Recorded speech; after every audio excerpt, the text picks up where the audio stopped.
Namaskaram.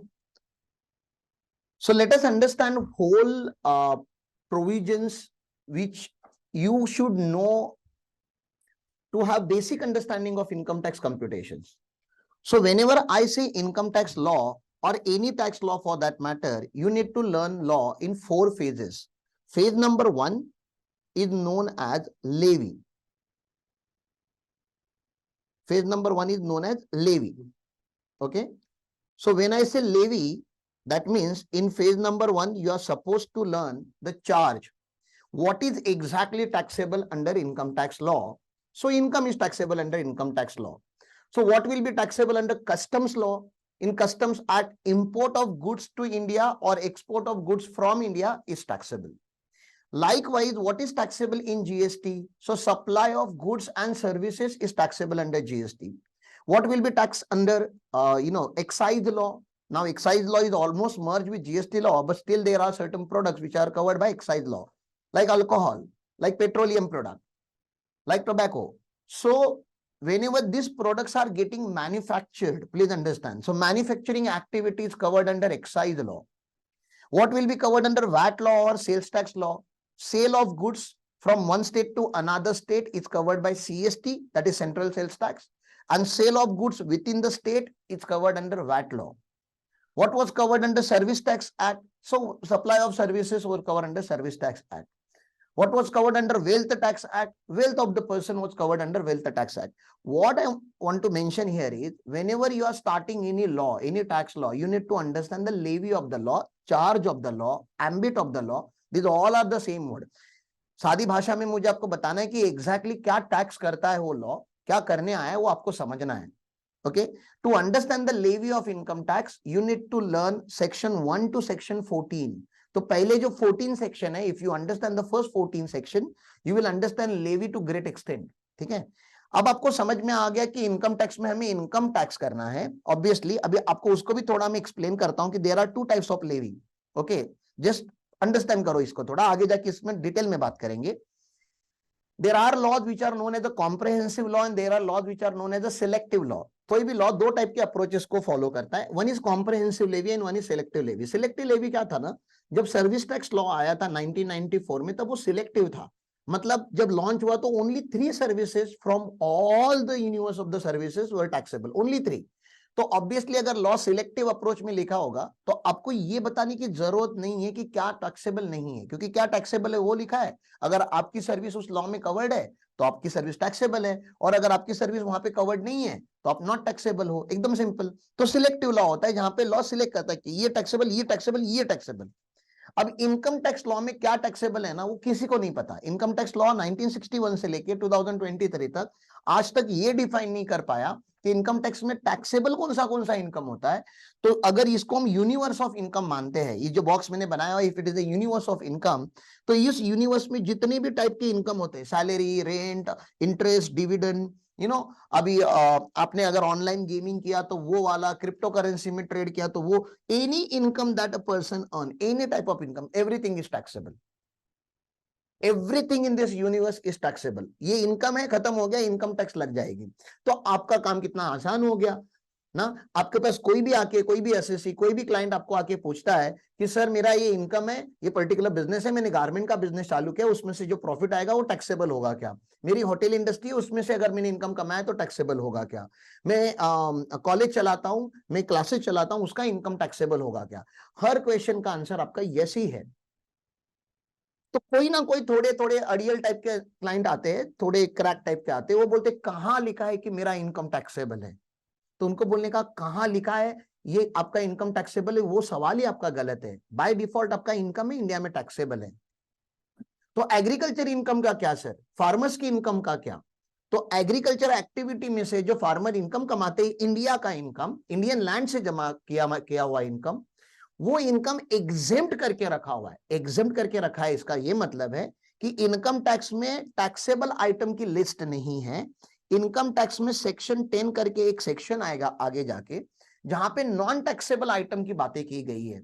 तो what you need to remember as a student of income tax law, कि India में क्या taxable नहीं है वो हमें लर्न करना पड़ता है. once you know what is not taxable in India, rest everything in this universe becomes taxable. Easy है, सिंपल है, ठीक है ना. तो जीएसटी भी कौन सा लॉ है? कॉम्प्रिहेंसिव लॉ है. whenever you are going to study GST law, आपको एक बात याद रखनी कि आपको ये नहीं याद रखना है कि क्या क्या टैक्सेबल है जीएसटी में. आपको क्या याद रखना पड़ेगा? जीएसटी में क्या क्या टैक्सेबल नहीं है. जैसे पेट्रोलियम प्रोडक्ट के ऊपर जीएसटी नहीं लगेगा, शेयर मार्केट में सिक्योरिटी ट्रांजैक्शंस के ऊपर जीएसटी नहीं लगेगा. तो we will always learn what is not taxable, what is not taxable, what is not taxable. और एक अच्छा खासा 30-40 घंटे का जब सेशन हो जाता है कि क्या टैक्सेबल नहीं है, उसके बाद हम कंक्लूड करते हैं अब rest of the things are taxable. ठीक है ना. तो वैसे ही इनकम टैक्स का भी आपको करना है. You need to know what is not taxable and then everything becomes taxable. तो लेवी हमारी कॉम्प्रिहेंसिव लेवी. इस लेवी को क्या बोला जाता है? Comprehensive levy. ठीक है ना. मतलब कॉम्प्रिहेंसिव है, सब कुछ टैक्सेबल है. And whenever law create comprehensive levy, we need to create an exemption. मतलब सब कुछ टैक्सेबल हो. वैसे बोलने के लिए अच्छा लगता है लेकिन एक्चुअल में नहीं होना चाहिए. जैसे कोई शहीद है, हाँ सोल्जर है, अभी भी कल परसों भी कुछ हमारे बॉर्डर पे कुछ जवान शहीद हुए. अब उनकी फैमिलीज को परमवीर चक्र मिलेगा. तो चक्र इज नॉट ओनली अवार्ड, उसमें से पैसे भी आते हैं. Do you want to take tax on that? कि किसी सोल्जर ने देश के लिए जान दी है, अब उसके फैमिली के लिए मॉनेटरी सपोर्ट के लिए गवर्नमेंट कुछ पैसे देगा, तो है तो इनकम, वैसे तो फायदा ही हुआ. लेकिन do you want to tax that? तो आंसर इज नो. तो कहां पे लिखेंगे फिर? एग्जम्पशन में लिखेंगे. कहीं पे फ्लड आती है, अर्थक्वेक आता है, ब्लास्ट होता है, तो गवर्नमेंट कॉम्पेंसेशन अनाउंस करती है. Do you want to take tax on that compensation? Disaster के लॉस को कवर अप करने के लिए जो गवर्नमेंट ने दिया है. Answer is no. तो आपको इमोशंस रखने हैं. इमोशनली आपका आंसर जब नो आता है तो समझो कि वो कहां पे रखा हुआ है? सेक्शन 10 में रखा हुआ है. ठीक है ना. हाँ ऑब्वियसली इमोशन से लॉ नहीं बनता, आपको पूरा पढ़ना पड़ेगा. But I just wanted to create a background कि कोई ऐसे इनकम होते हैं जिसके ऊपर हम टैक्स नहीं करना चाहते. जो भी इनकम को हम टैक्स नहीं करना चाहते वो कहां पे लिखा गया है? सेक्शन 10 में. जब क्रिप्टो करेंसी इंडिया में नया नया आया तो बहुत सारे लोगों को कल सवाल पड़ा कि अभी क्रिप्टो के ऊपर तो इनकम टैक्स में कोई बात ही नहीं की गई है. अभी तो की है, लेटेस्ट लॉ में किया है. There is a taxability on digital asset now. But there was a time when crypto came into India and people were not having any law about it. There was no clarity about it कि ये legal भी है कि illegal है, ये होना भी चाहिए कि. तो किसी ने पूछा होगा ना कि इंस्टीट्यूट को या इनकम टैक्स को कि क्रिप्टो में से मैंने अगर पैसे कमाए, will it be taxable in the law?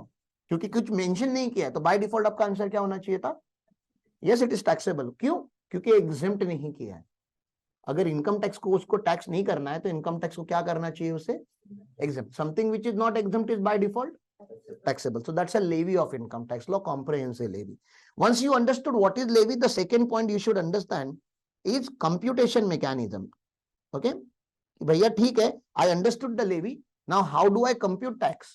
Now how do I compute tax के लिए आपको पूरा 100 hours का लेक्चर अटेंड करना पड़ेगा. There are 5 heads of income, no? Salary, house property, PGBP, capital gain, other sources. फिर क्लबिंग ऑफ इनकम पढ़ना पड़ेगा, set of and carry forward पढ़ना पड़ेगा. उसमें से आपको ग्रॉस टोटल इनकम मिलेगा. ग्रॉस टोटल इनकम के बाद जो आता है, ठीक है ना, वो टोटल इनकम होता है. तो टोटल इनकम कैसे निकलेगा? और टोटल इनकम एक बार आ गया तो टैक्स आपको कंप्यूट करना है. तो टैक्स का फॉर्मूला क्या होता है? Tax is equal to what?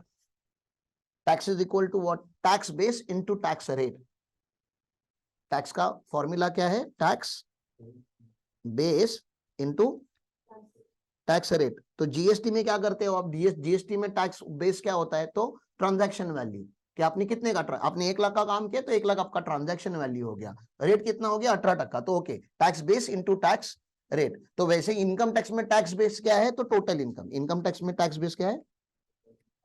Total income. तो भैया जब टोटल इनकम आ जाता है तो टोटल इनकम के ऊपर क्या लगाना पड़ता है आपको? टैक्स के रेट लगाने होते हैं. आज बात एक्चुअली मुझे वही करनी थी कि मैं टैक्स रेट्स की आपके बात करना था. अब टैक्स रेट की जो बात करते तो 2 बातें होती है फिर. एक होता है डिफॉल्ट रिजिम 115 बीएसी और एक होता है ऑप्शनल रिजिम. जो आप टैक्स के रेट अभी भी आप याद रखते हो तो आपने जो रखे हुए याद, जो नॉर्मल टैक्स के रेट हम बोलते हैं उनको हम क्या बोलते हैं? Optional regime. अभी जो नए हम रेट पढ़ेंगे, कल भी मैंने मेंशन किया था 115 बीएसी, उसको हम क्या बोलते हैं? Default rate. मतलब स्पेशल रेट ऑफ टैक्स होते हैं और नॉर्मल रेट्स ऑफ टैक्स होते हैं.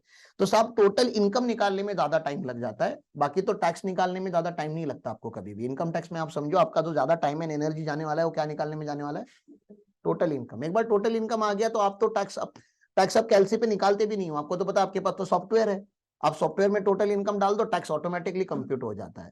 तो should we learn how to compute tax? Answer is yes, because software ने गलत किया तो यू शुड नो ना. एंड आपका क्लाइंट आपको पूछ सकता है कि सर ये जरा एक्सप्लेन करो, ये अमाउंट मैजिकल फिगर कहां से आया है, यू कैन नॉट से सर सॉफ्टवेयर से आया है। आपको उसको एक्सप्लेन करना पड़ता है कि सर देखिए 3 लाख तक टैक्स इतना लगता है, उसके बाद 5% है, उसके बाद 10% है। कुछ कुछ लोगों को लगता है 10 लाख के ऊपर कमा लेंगे तो डायरेक्टली 30% लग जाएगा टोटल इनकम के ऊपर। नहीं, ऐसा नहीं है, स्लैब में लगता है, इंस्टॉलमेंट में लगता है हमारे यहाँ पे। आपको पीसेस करके टैक्स का रेट लगाना पड़ता है।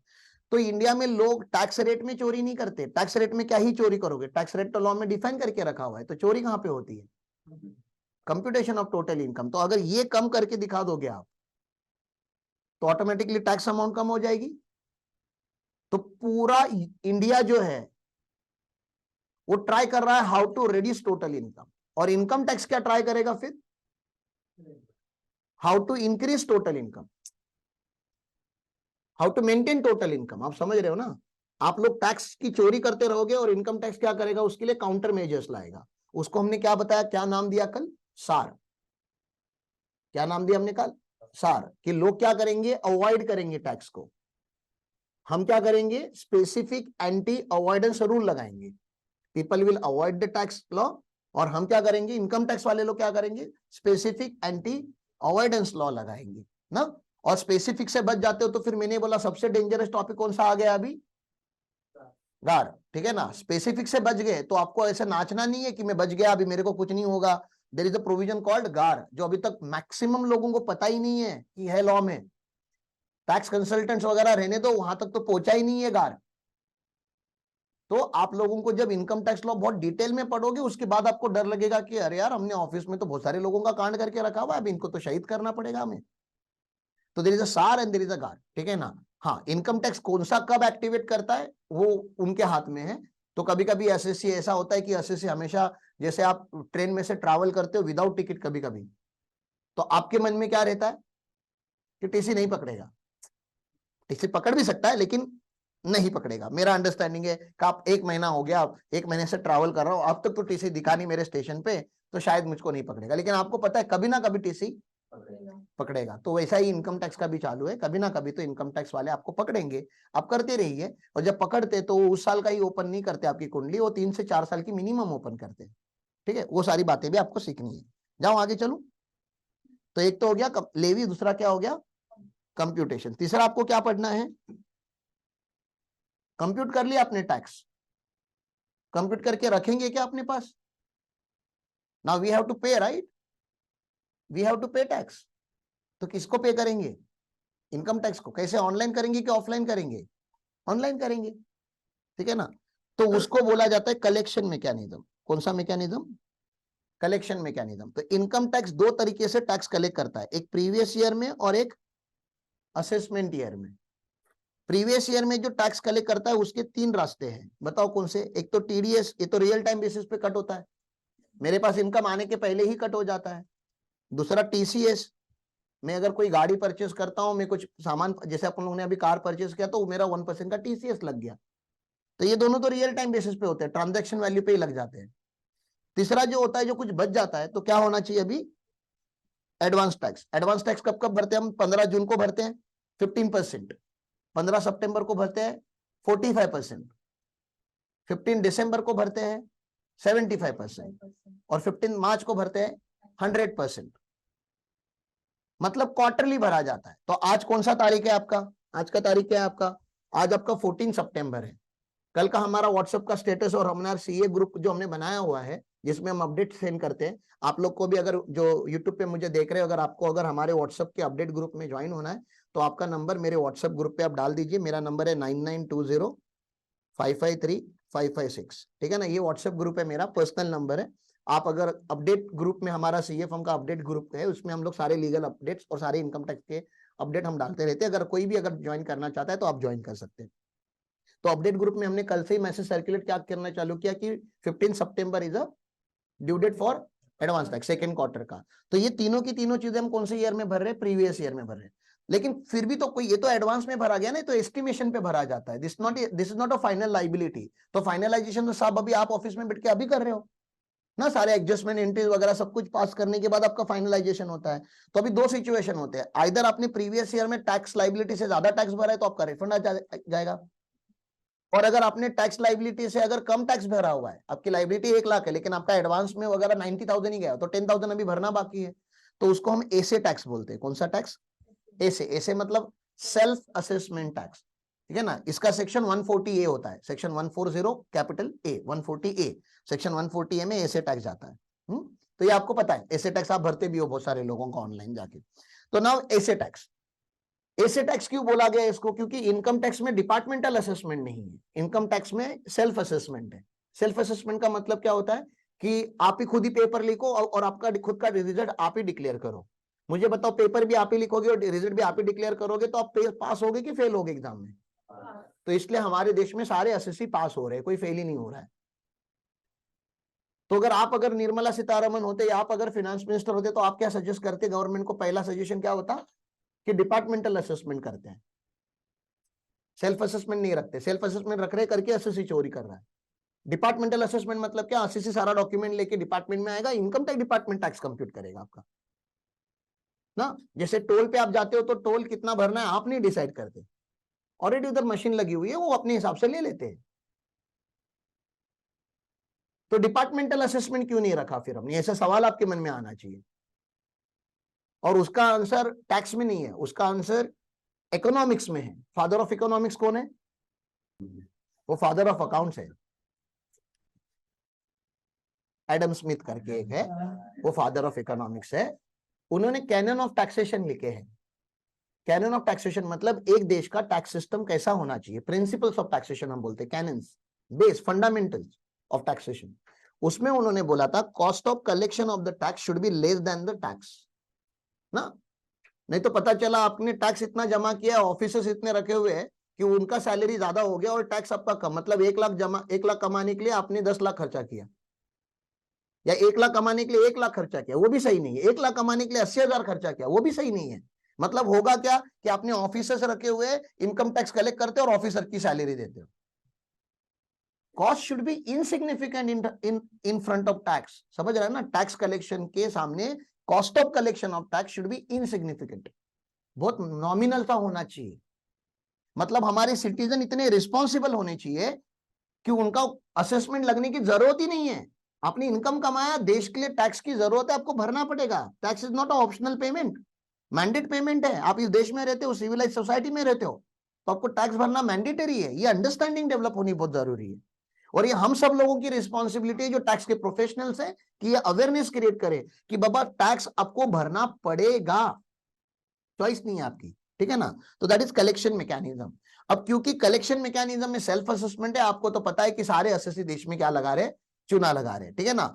I should not be wrong by saying 100%, लेकिन चलो किसी का ईगो हर्ट नहीं होने के लिए मैं बोलता हूं 99.999999% लोग क्या करते हैं, टैक्स का इवेजन करते ही है। कोई बहुत बड़ा कर रहा है, कोई बहुत छोटा कर रहा है, और कुछ कुछ लोग तो अभी तक इनकम टैक्स में रजिस्टर्ड ही नहीं है, मतलब उनको यही नहीं पता कि टैक्स भरना है। नहीं तो कल मैंने आपको डेटाबेस दिखाया 142 करोड़ में, हाँ, इनकम टैक्स रिटर्न भरने वाले लोग खाली 7 करोड़ है। मुझे बताओ क्या सच में 7 करोड़ लोग ही 2.5 लाख की ज्यादा कमा रहे हैं हमारे देश में? 142 करोड़ की आबादी में 2.5 लाख के ऊपर अगर आपने कमाया तो रिटर्न भरना मैंडेटरी हो जाता है। टैक्स भले नहीं भरो लेकिन रिटर्न भरना मैंडेटरी हो जाता है। और रिटर्न ही कितने लोग भरे अभी तक? 7 करोड़ लोगों ने रिटर्न भरा। मैंने बोला 8 साढ़े 8 करोड़ तक जाएगा इस साल। तो 8 करोड़ लोगों ने भी अगर रिटर्न भरा तो आप क्या ये बताना चाहते हो कि इस पूरे देश में 142 143 करोड़ लोगों में खाली 8 करोड़ लोग ही है जो 2.5 लाख से ज्यादा कमा रहे हैं? An answer is definitely no. तो हमारा टैक्स का बेस ही कम है साहब देश में, मतलब टैक्स पेयर ही कम है। ऐसे नहीं कि कम लोग पैसे कमा रहे, पैसे बहुत सारे लोग कमा रहे, टैक्स भर नहीं रहे बस। तो आपको स्कोप दिख रहा है हमारे देश में? क्या आप मोटिवेटेड हो रहे हो ये देख के? नंबर हो रहे होना चाहिए। क्यों? क्योंकि अभी पहले जैसा रहा नहीं, अभी आर्टिफिशियल इंटेलिजेंस आ गया है। अब इनकम टैक्स पोर्टल पोर्टल नहीं है, अब एआई है। अब आपके घर पे इलेक्ट्रिसिटी का बिल कितना आता है वो भी वो ट्रैक करने वाला है।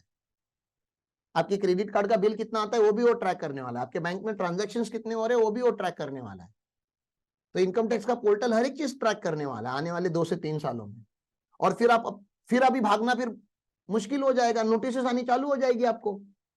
और जब नोटिस आनी चालू हो जाएगी, एक गांव में 4 लोगों को नोटिस दो, बाकी सारा गांव ऑटोमेटिकली ना पता है ना आपको क्लासरूम में कैसे होता था अपने बचपन में स्कूल में, कि मैथ्स का टीचर आके 2 लोगों को अच्छे से धो देता था, वो 2 लोगों को देख के बाकी पूरा क्लास कल से सारा होमवर्क करके आता था। तो वही इनकम टैक्स भी वही करने वाला है, 2-2 4-4 लोगों को अलग अलग एरिया में पकड़ पकड़ के अच्छे से धोने वाला है। जो चालू भी हो गया है, ऐसे नहीं कि चालू होने वाला है, चालू हो गया है।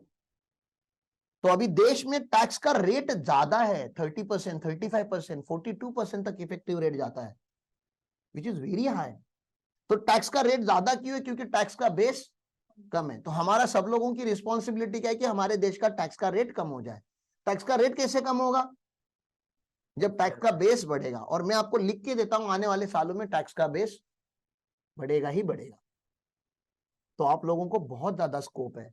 हम जिस इंडस्ट्री से बिलोंग करते हैं उस इंडस्ट्री में अभी नए नए एसएससी ऐड होने वाले हैं हर साल, और जितने स्पीड से एसएससी ऐड होंगे उतने स्पीड से प्रोफेशनल्स ऐड नहीं हो रहे टैक्स के।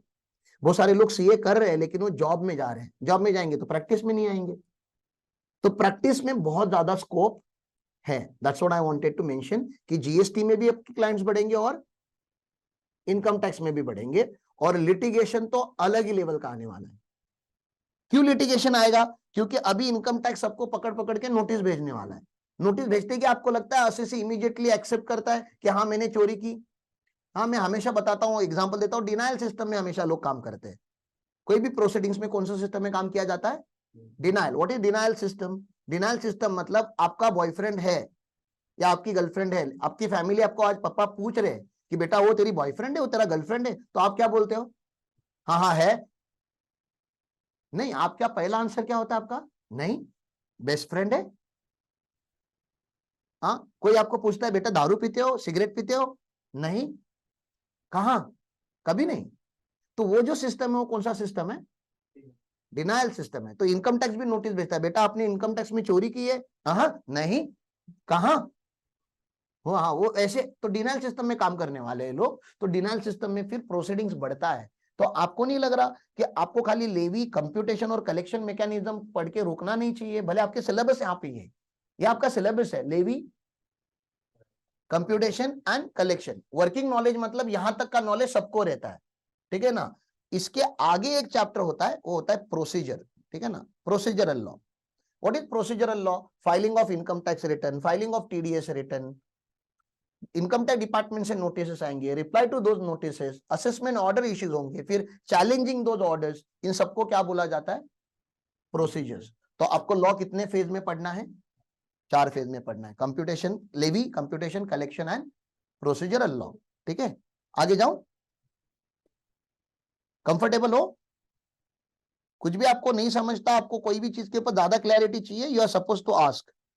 हम कौन सा एक्ट पढ़ते हैं अभी? इनकम टैक्स एक्ट 1961, ठीक है ना। बहुत क्विकली लेता हूं क्योंकि ये मैंने ऑलरेडी कवर किया हुआ है, तो ज्यादा टाइम इस पे इन्वेस्ट नहीं करेंगे। सबसे पहले आपको हमेशा पूछना होता है कि क्या इनकम टैक्स को या गवर्नमेंट ऑफ इंडिया को ये पावर है कि मेरे इनकम में से, मैंने मेहनत करके कमाया हुआ पैसा है, क्या उसमें से वो 30% ले सकता है? क्या उसके पास किसने, मतलब आप समझते हो ना, घुसे घुसे में लोग क्या बोलते हैं, उसको किसने हक दिया मेरे पैसे का? मैंने पैसे तो मेरे लिए कमाया ना। अब जिसकी सैलरी 1 करोड़ होती है उसका साफ टैक्स 40 लाख लगता है, उसको क्या लगता होगा बताओ? कि मैं मेरे लिए कमा रहा हूं कि इनकम टैक्स लिए कमा रहा हूं? इनकम टैक्स को पालना या गवर्नमेंट को पालना क्या मेरी रिस्पॉन्सिबिलिटी है? तो आप लोगों को दर्द हुआ नहीं अभी तक क्योंकि आपने करोड़ कमाया नहीं है, लेकिन आई विश कि एक ना एक दिन आप लोगों को करोड़ कमाओ और उसमें से 40 लाख भरो, फिर आपको समझेगा अच्छा इसलिए लोग टैक्स की चोरी कर रहे थे। आज समझ में आ रहा है। आज इनकम टैक्स बैठ के पढ़ूंगा, मैं भी लूप होल ढूंढूंगा कि कहां पे लूप होल है, कहां से थोड़ा बचा पाऊं, ठीक है ना। अभी तक आपको लूप होल में इंटरेस्ट इसलिए नहीं है क्योंकि मतलब बचा है कहां। तो आपके मन में एक सवाल आता है उस टाइम पे कि क्या income tax law constitutionally valid है? ये सवाल आता है क्योंकि constitution of India is a supreme law, it's a law of laws. तो तभी मन में आता है कि क्या income tax law constitutionally valid है? तो मैं बता रहा हूं हाँ या ना। हाँ तो होगा तभी तो इतने लोग भर रहे हैं ना, नहीं तो कौन भरता है इतना टैक्स। फिर दूसरा सवाल यह आता है कि सर फिर कॉन्स्टिट्यूशनली वैलिड मतलब क्या? तो पहले कॉन्स्टिट्यूशन ऑफ इंडिया में एक आर्टिकल है, आर्टिकल 265, आपको वो पढ़ना पड़ेगा, वो बुक में लिखा है, बाद में देख लेंगे किधर है। आर्टिकल 265 बोलता है इंडिया में कोई टैक्स का लॉ नहीं बन सकता। No tax law can be levied और कलेक्टेड, मतलब ठीक है ना, आप नहीं कर सकते, आप टैक्स नहीं लगा सकते unless it is authorised by the law. मतलब क्या लिखा उसने कि पहले एक्ट बनाओगे बाद में लॉ लगाओगे, पहले एक्ट बनाओगे बाद में मतलब टैक्स कलेक्ट करोगे, आप लोगों से टैक्स लगाओगे। पहले टैक्स कलेक्ट कर लेते, एक्ट तो बनते रहेगा, ऐसे चलेगा क्या? गवर्नमेंट बोले अरे इमरजेंसी है, टैक्स ज्यादा चाहिए, लॉ वगैरह तो बनते रहेगा, पार्लियामेंट में सेशन में आने के लिए टाइम लगता है। नहीं नहीं नहीं, पहले क्या पास करो, पहले एक्ट पास करो और उसके बाद ही टैक्स कलेक्ट करना चालू करो, नहीं तो कॉन्स्टिट्यूशनली इनवैलिड डिक्लेयर हो जाएगा। तो इंडिया में एक्ट बनाने की पावर किसको है? जनरल नॉलेज, पार्लियामेंट को। जब हम बात करते हैं सेंट्रल गवर्नमेंट की तो लोकसभा, राज्यसभा। राज्यसभा मतलब जो राज्यों को रिप्रेजेंट करते हैं उनकी सभा, तो राज्य को रिप्रेजेंट करते तो वहां पे रिप्रेजेंटेटिव कम होते हैं। लोकसभा मतलब जो 540 लोग हम जिनको एमपी करके हम वोट करके देते हैं, वो कहां पे बैठते हैं? लोकसभा में। तो आपको नहीं लग रहा इनकम टैक्स का रेट अगर चेंज करना है तो मोदी अंकल को या निर्मला आंटी को आपको आके पूछना चाहिए कि मैं इनकम टैक्स का रेट बढ़ाऊं? क्योंकि भरना तो आपको है ना, भरना तो सिटीजन्स को है। तो क्या इनकम टैक्स में कोई भी अमेंडमेंट लाने से पहले सिटीजन का अप्रूवल लेना जरूरी है? आंसर इज यस, क्योंकि लॉ सिटीजन्स के ऊपर लगने वाला है। तो अभी आपके घर घर में आके नहीं पूछ सकते वो लोग, तो उसके लिए उन्होंने, आपने क्या करके रखा है, आपने एक अपना 5 साल में एक बार इलेक्शन होता है, उसमें आपने एक अपना एमपी चूज किया है and he is representing you in the parliament. तो एमपी को पूछा इज एज गुड एज आपको पूछा। तो अगर आपका अगर कोई ओपिनियन है जो पार्लियामेंट में आपको चैलेंज करना है, कल अगर पार्लियामेंट में कोई नया लॉ पास होने वाला है और आप चाहते हो कि उस लॉ को आपको फाइट करना है या अपोज करना है, तो आपको आपके एमपी के पास जाना है, एमपी को लेटर देना है कि साहब ये लॉ है, इसको मुझको चैलेंज करना है। आप पार्लियामेंट में जाके ये मेरा जो एनालिसिस है इस पर्टिकुलर पार्ट का, उसको आप वहां पे मेरा पॉइंट आप प्लीज वहां पे रखिए, और उसको पार्लियामेंट में वहां पे रखना पड़ेगा। और नहीं रख रहा है तो समझो आपका एमपी आपके काम का नहीं है। नहीं क्यों नहीं? या तो वो आपको कन्विंस करे कि नहीं बोल सकता, क्यों नहीं बोल सकता? क्योंकि सबको इक्वल हक है, एमपी मतलब ज्यादा पावरफुल है ऐसा नहीं है। हमने ये किया हमारा ओपिनियन वहां पे प्रेजेंट करने के लिए, ये आपकी ताकत है साहब, जो बहुत सारे लोगों को पता ही नहीं है कि लॉ हम बनाते हैं, गवर्नमेंट बनाता है और हम भरते हैं, ऐसे नहीं। लॉ हम बनाते हैं हमारे लिए, गवर्नमेंट का डेफिनेशन ही हुआ है by the people for the people. तो ये इतना क्लियर है। तो आपको रोना नहीं है कभी भी जिंदगी में, अरे ये क्या लॉ बन गया, अरे क्या ये मोदी सरकार क्या करती, आप ही कर रहे हो, आप ही ने वोट करके इनको जिताया हुआ है, ठीक है ना। और वहां पे कांग्रेस वाले रहने दो या बीजेपी वाले रहने दो या राष्ट्र, वहां पे सब मिली भगत रहती है ऊपर, सबको पता होता है कि कौन सा लॉ पास करना है और कौन सा नहीं करना है। तो सबसे पहले आपको पढ़नी पड़ती है कॉन्स्टिट्यूशनल वैलिडिटी, कि income tax law constitutionally valid है क्या। दूसरा एक सवाल मुझको आता है स्टूडेंट से कि सर क्या महाराष्ट्र का अलग से इनकम टैक्स होगा? क्योंकि जीएसटी में ये होता है ना, सीजीएसटी एसजीएसटी, क्योंकि दो गवर्नमेंट है आपकी, स्टेट गवर्नमेंट भी है और सेंट्रल गवर्नमेंट भी है। तो क्या महाराष्ट्र का अलग इनकम टैक्स है, या ऐसा इनकम टैक्स जैसे आप भरते हो, जीएसटी भरते हो, आधा जीएसटी सेंट्रल को आधा जीएसटी स्टेट को, वैसा आधा इनकम टैक्स स्टेट को आधा इनकम टैक्स सेंट्रल को, ऐसा जाता है? नहीं, क्यों नहीं जाता? तो ये सब कहां लिखा गया है? पार्लियामेंट ने कॉन्स्टिट्यूशन ऑफ इंडिया में वो लिखा हुआ है पहले से ही, ठीक है ना।